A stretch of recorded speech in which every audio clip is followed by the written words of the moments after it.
Hello, everybody. Welcome to another episode of the Freedom Nation podcast. Jeff here once again. We've got a fun show today. I know this is going to be it's going to be a blast because I've got Albert Butler on. Albert is an accountant, and he is here to prove to you today that accounting is actually fun. We're also going to talk about generational wealth. For those of you that are the cubicle warriors sitting there and you're looking at, okay, what does the rest of my life look like? And how do I help my family? Or if you're that business owner out there that's saying, well, I built this business and I thought my kids wanted it and they don't. And then how do I actually extract money from that to create generational wealth? We are going to cover that as well. So stay tuned. We'll be right back on in just a second. All in you. Everything you're looking for, it's all in you. You gotta believe that it's all in you. Everything you're searching for, it's all in. Hey, everybody. Welcome to the show. Albert, how are you, my friend? Jeff, wow. I am doing great, and I really appreciate the opportunity to get on the show with you. I wanted to connect so much because I think that you and I do have some synergies that we can actually share and Absolutely. truly give your audience some things they can put in their toolkit that they can use for their life. I'm Absolutely. all ready to share some stories and give some wins, but also some losses Yeah. to really connect with the audience. So everybody, hey, my name is Albert Butler. I am a CPA, but I'm also an MBA, and I have a concentration in small business, but Okay. also international business as well too, which is a Interesting. unique way of sharing. So I'm excited and I'm ready to go, Jeff. Awesome. Well, let's get started. Why don't you tell us your story? How did you get to where you're at today? Ooh, stories. Wow. Um, You just I said would, you're going to tell stories, man. Come on. yeah, right. But that one is Not always mine. I'm getting old, Jeff. I'm getting I know old. that's So it. It so keeps I have getting to scratch. longer. That's the Yeah, that problem. Yeah. story story gets so long, and so it's so special because it is a journey that I tell everyone that I would not change a thing. Jeff, Mm. like I said, I'm a CPA, but I went through the hurdles of graduating from college and walking into an industry that I was completely blindsided by, of the culture shock of public accounting. I'm like, Yeah. what do you want me to do? When Yeah. do you want me to do it? And how long do you want me to work? Yeah. Right? And then I had to do this thing called the CPA exam, Yeah. which was a whole nother um, endeavor that it got to a point where I failed that bad boy. Not Yeah. once, not twice, not three times, not four times. I did not pass until my fifth time going around. Which is not And uncommon. I mean, yeah, it's not. Yeah, it's not an easy exam. So. not at all, not at all. And I went through the process of telling my mother when I was much younger, I don't want to do this anymore. And Jeff, my mother told me, she said, now I had been like 22, 23 Yeah. years old. She said, son, I need you to understand, you are still in school. Mm-hmm. You need to understand that you're not going to know everything. You're Mm-hmm. not going to be this person's going to just walk in the door and just take over everything. You need to be a sponge. You need to learn. You need to find a mentor that's there with you, and you need to make sure that you ask the questions when you need to ask the questions. And there's no such thing as a dumb question except for the one that you did not ask. So Yep. make sure that you're doing that. So my story, Jeff, what gets me in this chair right now is having a family nucleus that made sure that I could stand on their shoulders Nice. and continue to push forward when adversity came my way. Yeah. And believe me, Jeff, adversity happens to us all because life is turbulent. It's Yeah. turbulent. Well, and It's I mean, turbulent. it's like how many people would give up, they take the exam for the fourth time and it's like, well, I just don't know this stuff. I'm going to give up. And I always think I've got if I were doing this in my office, over the top of my head, I've got this cartoon that somebody gave me, and it's like two little dudes mining.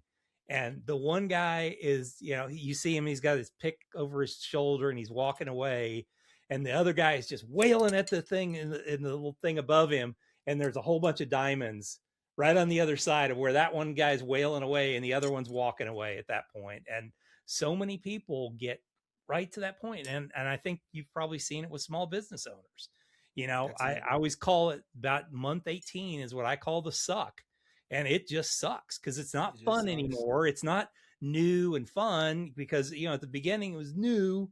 and great. And then all of a sudden it begins to suck and you're not making any money. And so many people give up at that point and just bail. Giving up. Wow, that's a powerful word, giving Yeah. up. You know, Jeff, I I counsel individuals that when you look in the mirror and the person that looks back at you, and that person will never tell you to give up. Mm. That's just what the real of it. That Yeah. person will never tell you to give up. But there's always something on your shoulder. Doubt, anxiety, burnout, saying you're not good enough, Mm-hmm. you can go do something else. Ladies and gentlemen, knock that person off your shoulder. Look at that person in the mirror looking back at you. And I promise you, giving up is when you actually lose. Failure is Mm-hmm. only when you don't take the next step because success is only one step away. That's the real, Mm. real gem of it all. Yeah. So let's see, past the CPA. Now, did you work for a big accounting firm or did you Oh, yes. kind of go start Yes. with a smaller firm? No. I worked for one of the big four Okay. for several years Mm. of just really cutting my teeth. I was actually in Houston, Texas at the time too. Okay. So everything related to the oil field in some form, way, or fashion. So Mm-hmm. either you're doing upstream or downstream in some way of how to get the oil to the ground and how to get the oil to different products and services across the board. And there are companies Mm-hmm. that are around that support that. So I Yeah. had to get my hands in touching in some of all of that, and it's tough. Mm. The pure sense of it is tough, Yeah. but it makes you tough. It makes you resilient. It makes you Mm-hmm. realize that, hey, once you understand how money works Mm-hmm. and you realize that money is just a tool to acquire the resources that you need to be successful or sustain yourself in life, I would always tell folks, never, ever, ever do what you do for money. Mm. Always do what you do for purpose. Because when you do what you do for purpose, nothing outside of that purpose can stop you. That's the Mm-hmm. real part. Yeah. You can line up that and say, hey, you know what? I really want to do X. And I see myself doing it 10, 15, 20, 30 years from now. This is what I really want to have. So all those obstacles that come along the way, they're just that. They're nothing at that point. You can push right on through to get to your true desire. So do what you do for purpose. It always a major, major winner for you. So, I mean, and that's an interesting business to be in, as far as doing accounting in the oil business, because I mean, you have unbelievably successful businesses there, but it's also a Yes. really tough business, especially on the downstream side. It's it's a really tough business when they're out Yes. exploring and they may or may not find things. I mean, I think you came into it right about the time where you were seeing a lot of the horizontal drilling and things like that, where it Yes. was a little bit more successful, and certainly the technology's caught up to them quite a bit. So watch this, Jeff. I came into it when Y2K was coming around. There you go. Yep. And people That don't think about that's an that. old You know, friend that I remember. So yes, yes. Do you how much the world got turned upside yeah. down when 2000 year 2000 was right around, and I just started my career, and Yep. everybody's shaking in their boots, thinking that, hey, no electronic is going to work the next day. This was a Yeah. real thing. Yeah. Trying to become Y2K compliant. This was a huge, huge Hmm. audit opportunity for a lot of different accountants, Yeah. CPAs along the way. Yeah. Huge practices were built off of that. So I got a chance to cut my teeth in a space where you kind of was worried about having your job Yeah.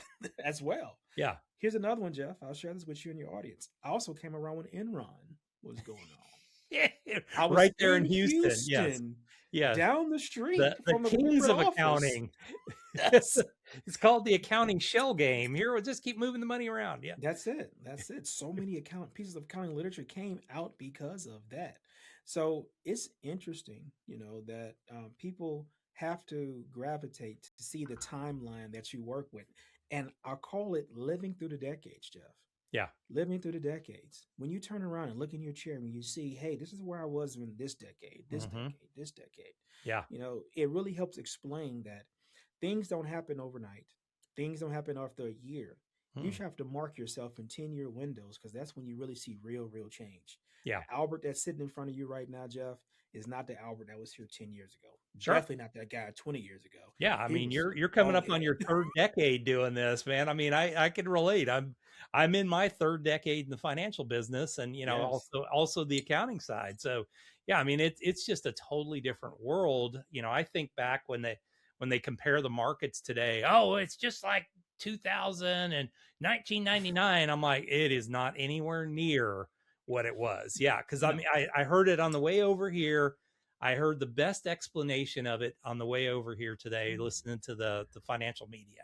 One of the ladies on there said, "You know what? This isn't like it was back then because back then all these .com companies were using the public markets basically to fundraise at that point, and that's not the world we live in today. I mean, you don't Yeah. go public today unless you've really got a successful business.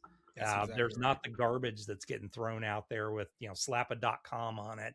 In Right. today's world, if you say slap an AI on it and see what's happening, well, there's real business behind a lot of these models that are out there right now. That's If exactly not, they right. just get crushed. So And it's they're supposed to, yeah, right? that's the way it's That's supposed to work. the a capitalistic environment is you're supposed to have winners and losers, and that's what makes it beautiful. Mhm. Taking the risk, putting your chips out there, taking Yeah, your idea and putting your energy into it, and losing. yeah. Because losing creates winners because they still learn from the experience. Yeah, exactly. So, you kind of have gone through basically the accounting world. What changed for you where you decided to start kind of doing some different things? I mean, I know you're still with a big accounting firm, but you know, what kind of changed in your own world that made you kind of switch gears a little bit? You know, this is going to be a bit interesting, but at the same time, kind of emotional a little bit. Yeah. Um, my dad passed in 2015. Oh man. Yeah, and then subsequently, my mom passed in 2022. Oh Lord. So for a to lose both of your parents, and Yeah. especially in a very short window of Yeah. time, And you're a really close family too, very on very top. close, very Yeah. very close family. It's encouraging that I the Lord blessed me with a thought, Mm, with an energy, with an observation to hold me when I couldn't hold myself. That said, life happens mm, truly between the age of 40 and 60. yep. I'm 48 years old now, Jeff. Mm, And I will tell you, over the past 10-year window, so much of my life has completely changed yeah. because my foundation of those two individuals has been taken away. Hmm. And I don't really like to use the word taken away. I would rather use the word um, moved Yeah. to allow me to grow. Yep. And that's what happened. My parents were removed to allow me to grow and step into the patriarchal type role into my own family. Okay. Cool. So that's a paradigm shift, Mhm. Jeff, Yeah. when you have to step up and realize that now you're being seen and being seen on a whole different spectrum of, hey, now you're the not just a husband, not just a father, but you also the uncle, the cousin, Mhm. and really the leader inside of a Yep. family that others are watching the Yep. decisions that you make on a consistent basis. And you have a responsibility to understand that. So Well, and that's they're what happened, Jeff. watching how you handle this massive shift in your life because they That's they it. need to understand, okay, what should we be doing?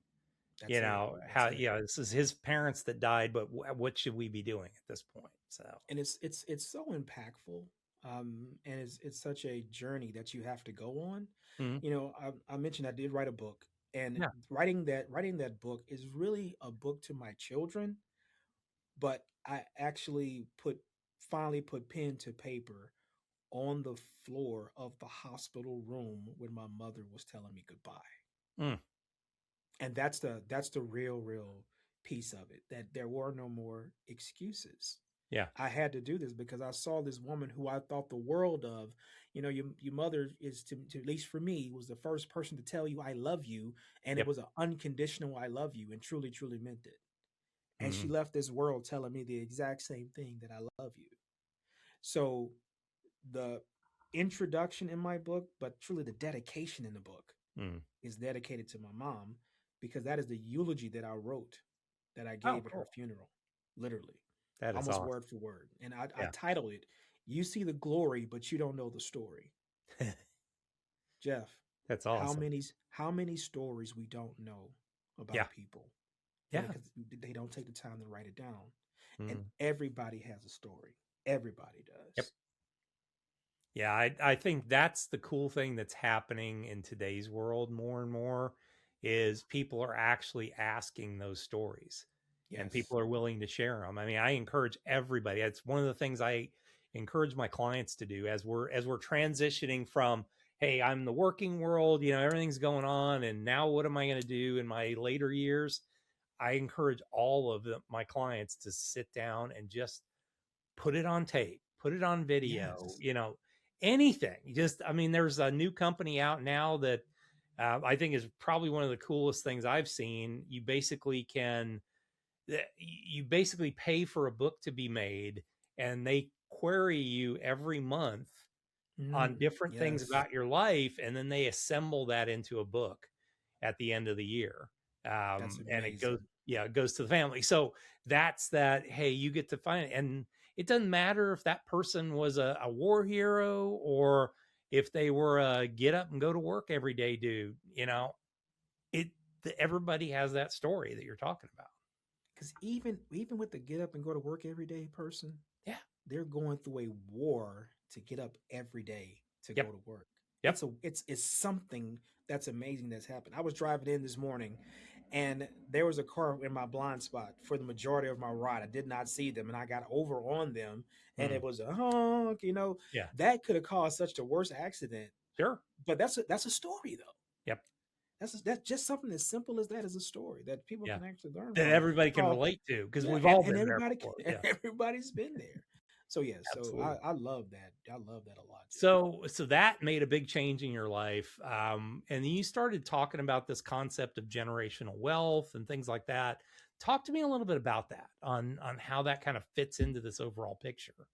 So when you conceptually think about it, um, I am a big believer in the transference of knowledge Hmm. and generational wealth. I don't really like to use that word so much. Okay. I actually like to line it up with legacy. Hmm? What is your legacy? What do you have to pass? And if you're not working every day to be better than what you were yesterday, to build something that you have to pass for the next generation, what are you doing? And why not? Hmm. So that's really the real piece of it. And I try to share that consistently. We all have to understand, first of all, who we are as a person. A lot of us don't really even know who you really are. Not Hmm. what your name is, but who you really are. What are you really good at? What do you really struggle with? What opportunity, what goal do you have in front of you that you're really working toward? And what are you not going to let stop you from doing that? Hmm. That's an actual framework that I use when I introduce myself and talk to people. It's we've all done SWOT analysis in school and all that type of stuff, Yep. but this is called a one word SWOT for an Hmm. individual: strength, a weakness, opportunity, threat, for you, and truly be able to articulate that, to give that one word. And the Hmm. reason why I say one word, because it's very hard to whittle down who you are into that one word. And Yeah. it's on purpose. It's on purpose. You can't pick nothing else. This is the one word. So for me, Jeff, my one word is relentless. Hmm. I believe in that. Whatever I say I'm going to do, God dog it, I'm going to do it. And you're not going to stop me from doing it. Case in point, Hmm. not passing CPM for till the fifth time. I'm not going to stop. Yep. But the same token, my biggest struggle and weakness is that I don't get enough rest. I don't sleep enough. That's just my mind is always going for the next Yeah. opportunity, and I'm That's thinking, the thinking, thinking, relentless thinking. part too. Is yeah, it's the And backside of that. that's the backside of it. That's exactly right. Exactly right. Because the true opportunity for us all is true growth. Yeah. We're trying to scale ourselves. We want to be able to be, again, better than what you were yesterday, over and over and over again. But here's the kicker, Jeff, that a lot of us don't do. We don't ask for support. Hmm. Jeff, you can't be the best Jeff without having other people around you to support you to be the best you that you could possibly be. Mm-hmm. I have to be the best Albert. I need my nucleus set around me, my nuclear family around me to say, hey, you know what? Hey, get out there and go do it. Because, like I said before, the world is tough and it can be turbulent.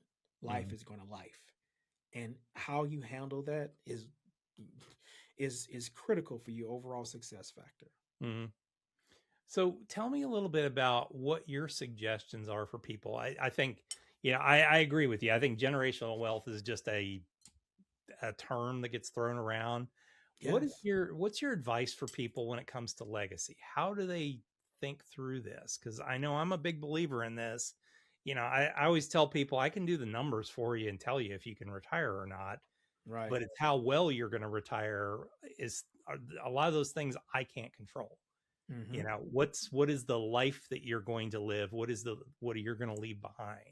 What are your suggestions when it comes to that? That's just, I think, is interesting, and why I don't use the word wealth. Hmm.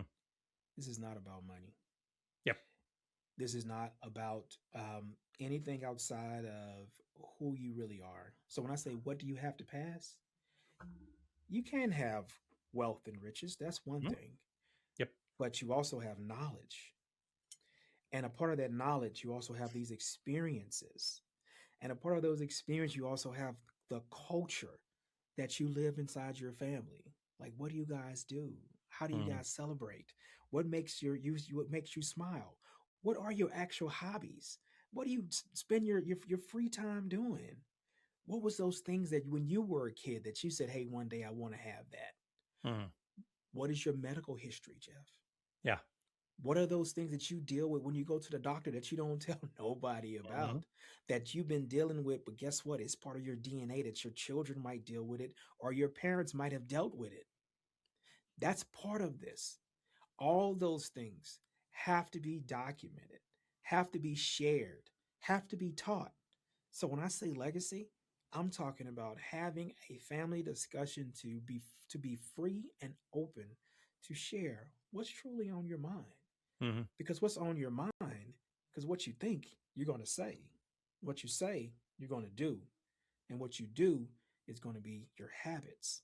And those habits are going to beget a character of how you carry yourself when people just know you and you're not inside the room. That's what they're going to say who you really Mm. are. And that character is going to give you your success results and your failure results. Mhm. And those failure results are going to be so coveted and so important based off who you really are. That's what's going to help you propel to the next big success. So when I say legacy, this is what I'm talking about. I like Not that. It's not money. No, Yeah. no, no. Money can be a part of it. That's Money's great. easy. Yeah. Money's a Money's it's the easiest part. money's Yeah. the, honestly, it's a result Yeah. of It is. all these other things that come along the way. Yeah. And that result of that money is supposed to be recycled back in because you should be acquiring resources with that Mhm. to help scale and help grow. Yeah. So here's the fun part, Jeff. First, you have to scale yourself, Jeff. Mhm. You have to know who you are. You have to know what you're about. You have to know what you truly believe. Then you can scale your family. It's very difficult to try to talk to other family members when you got crazy stuff going on with you. It's very, very difficult. You have to at least Yeah. come to grips and be transparent about what Sure. your shortcomings actually are. Once you can do that, then you can scale an enterprise, a business, a complex job opportunity, because you can't leave outside your house Mm. and not have a sound mind and a sound body to be able to perform. Because now you're going to go out to the workplace, you're going out to go try to do business, you're trying to go start a business, and all these other obstacles are going to be coming up on you on a consistent basis. But you're not mentally sound to be able to handle them. You're not physically sound to be able to handle them. You're not spiritually sound to be able to handle them. If these things are not aligned, you're going to hurt yourself, and it's going to be very difficult to be successful.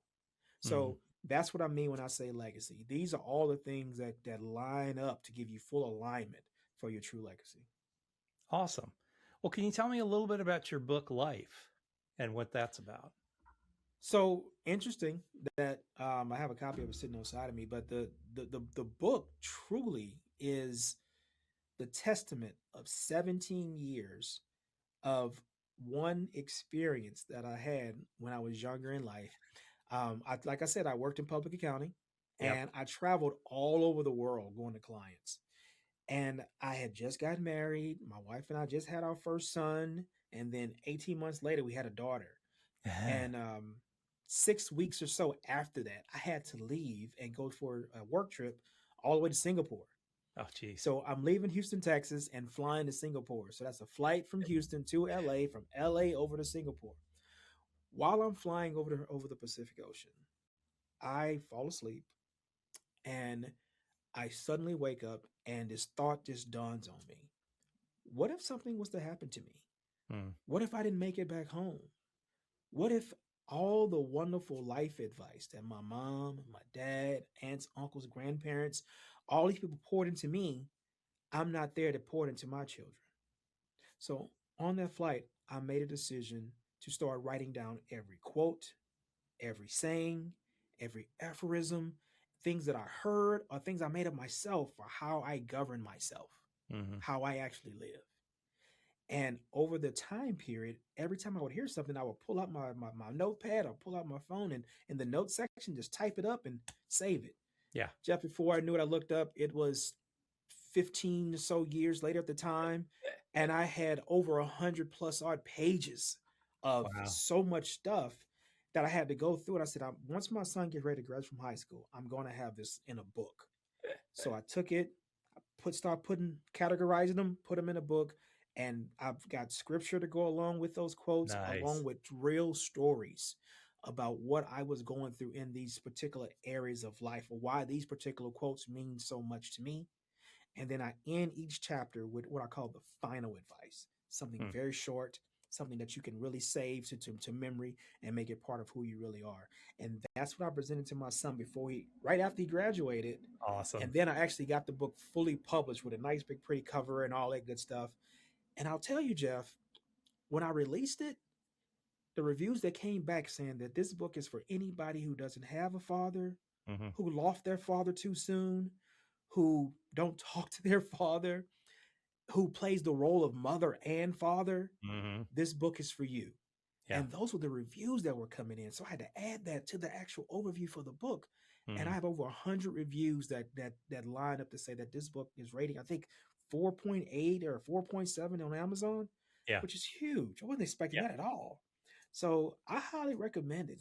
Anybody who wants to grab a copy, I purposely left it 99 cents as for an ebook, but the paperback is available, the hardcover is available, the audiobook is available.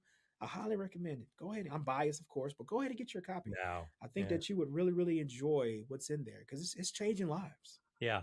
We'll include a link to it in the show notes page. Perfect. Yes. So that we can get people over to it. Cause I mean, I agree with you. I mean, that's gotta be the best gift. Yeah. He may not realize it at the time, but you basically gave him life's instruction manual. So that's it.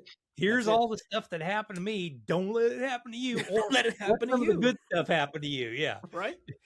That's it. And it's pick out the good stuff and do that. Don't do the dumb stuff that I did in the way. So I'll show you. I have these wristbands that I had made up, and on the wristband, I don't know if the artist can see it, but it says, "I can because I will." I will. I love that. This is the first quote that I added to the book way back then, and when I released the book, I had a launch party, and my son, he did the prayer. I wasn't expecting this. He's 19 now, and I wasn't expecting this. He comes up, he does the prayer, and at the end of the prayer, he says, "Everybody, you see these wristbands?" And he had everybody hold up a wristband. He says, "It says, I can because I will." And he said, that quote has been shared with me so many times from my dad from the time I can remember. But anytime now, when something comes up that's a little bit difficult for me or very difficult for me, or I feel like I just can't do it, I remember this quote and it helps me push through. Jeff, when he said that, I could have fell out my chair and a tear coming down my face, and I was like, you know what? I think I actually did something right. Yes. Right? Yeah. He actually gets your kids will surprise you sometimes when when you think, okay, they think I'm an idiot and, they don't listen to me, but they are listening. That's it. They are listening. That's awesome. And that's what I was saying earlier too. You actually are being seen from others that, sometimes we didn't even realize who's watching how we move and things, how we respond to things. Absolutely. Yeah. We had that happen to us. we never had kids, but we have two nephews that kind of grew up with us, sort of. I mean, I was relatively young when I came into, married my wife, and the kids were both born. One was, I think, 4, the other one was 1, and so they just kind of grew up with us. And when their parents got divorced, we were their safe spot, so they'd come over and we were teaching them how to cook and all this. And we went through a period of time after we moved to Austin where we just didn't see them very much, didn't talk to them. And it was about a year or so ago, we actually went up and had Christmas and spent some time with them. And my oldest nephew, his wife, he's like, the reason I can cook today is because of these two, because they taught. So we're like, Right. okay, didn't even know we did Really? that, but all right, we got this. I love it. That's So exactly right. awesome. What a great story, man. I love that. Let's change gears here and talk about the fast 5 questions now. There we go. Yes. Ready?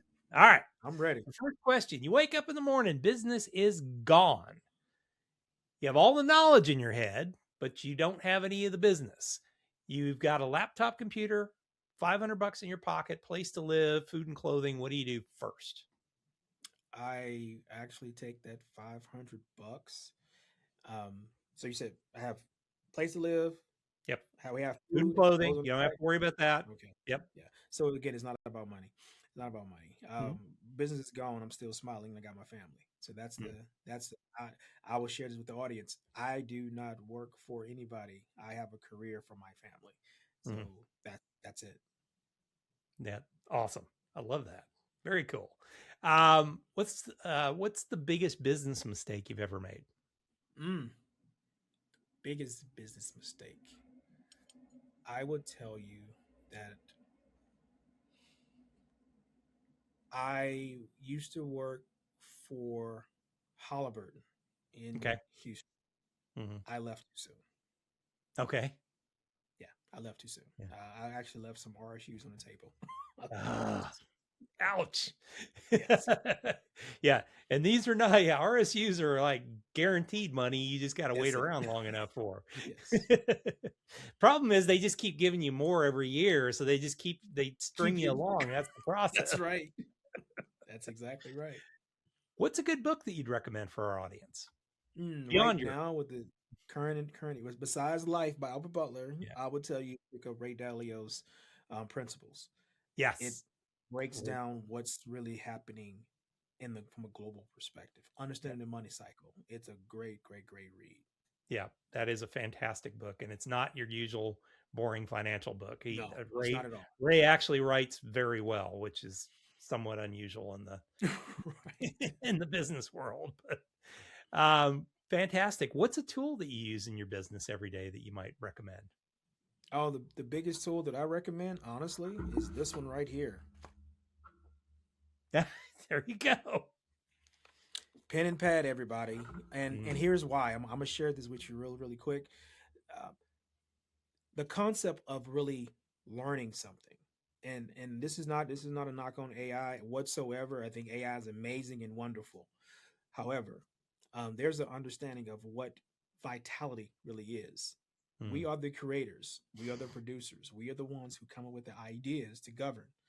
And using a tool to for that is fine, but putting those ideas for that you have thought through on pen and paper by using the 5 senses that God gave you, touch, sight, smell, taste, hearing, the more of those senses that you connect, the more learning and more creative you're going to be. Why? Because the brain has a wonderful way of using those senses to connect that data along the mm. way and making it stick. So if Yep. I'm sitting back and I'm writing something pen to pad, that's my hand touching, my brain controlling my hand moving to move. So I'm reading something. So that sight lined up as well too. I might have a cup of coffee along the way, so that smell coming in with it, Mhm, and I might have some classical music playing in the background. mhm. Those connections are going to really make me be so creative that I'm going to come up with something that has never existed before. You know how wonderful that is to create something that has never existed before? It just gives a heightened level of euphoria across Yep. the board. So the biggest tool, pen and pad, 100%. I love it. Fantastic, man. That's a great. And I agree. I mean, my very first interview I ever did for YouTube, multiple shows ago, my friend, that was exactly what he said: pen and paper. That's it. And it's kind of a bookend here. It's perfect. I love it. This is Um, funny. I'll show you. I actually keep a pin clipped on my shirt like this on, yeah, just in case. just in You can case. always find something to write on. You always can't find something to write with. Right with. That's it. I like it. Last question for you, and I'm going to love this answer. I can tell. What is your definition of freedom? Wow. My definition of freedom is walking in your purpose, Jeff. I like that. Walking in your purpose. And I want to share this with your audience. And I kind of touched on it a little bit. I have something I call the circle of dreams. Okay. That circle of dreams has to be the dreams that you have for yourself, not today, not tomorrow, but 10, 20, 30, 40. If you're young enough, 50 years into the future. Write those things down in that circle. It doesn't matter what it is. No, it doesn't matter. You can say, hey, if I want to go to the moon. Doesn't matter. Just write it down. Because once you write it down, you start to walk toward that dream. If you don't, you won't. That is awesome. Walking in my purpose, Jeff. I like it. I like it. That's probably one of the best answers I've heard to that, man. Oh, wow. Well, Thank you. If someone's interested in learning a little bit more about you, getting in contact with you, needs your help, where's the best place to find you? 100. AlbertButler.com. It's Okay. readily available. But to make it easy, honestly, just Google Albert Butler CPA. You're going to find pages and pages of stuff that's out there. And click on any one of them. You'll find a way to get in contact with me. And if you would love to talk and walk some of these things I share, I'm more than happy to do a consultation with anyone who wants to talk about it. That is awesome. Well, thank you, Albert. It's been a pleasure talking with you today. It was just exactly what we were planning on, just a conversation and an enjoyable one at that. Perfect. Thanks for being part of the show. Folks, reach out to him. We'll put all his information in the show notes page. So make sure you get in contact with him. Go Read Life. I just bought it. And so you'll get a little Amazon credit today. Awesome. For there we go.